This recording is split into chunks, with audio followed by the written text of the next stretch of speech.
আজ বন্ধুদের নিয়ে কবি সুনীল গঙ্গোপাধ্যায়ের একটি কবিতা বন্ধু।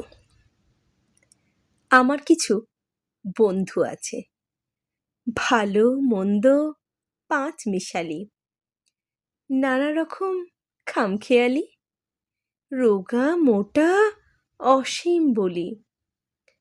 আমার কিছু বন্ধু আছে, তাদের মনে ছন্দ আছে, ভালোবাসার গন্ধ আছে, রোজনামচার ধন্দ আছে।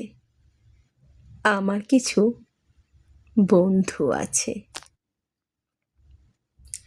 তাদের সুখ দুঃখের স্বপ্ন আছে, স্বপ্নে অলীক প্রলাপ আছে, বাক্যে হাসির আলাপ আছে। আমার কিছু বন্ধু আছে, শুনলে কথা কান জ্বলে যায়, হাসলে পেটে খিল খুলে যায়, থাকলে এরা মন ভরে যায়। আমার কিছু বন্ধু আছে।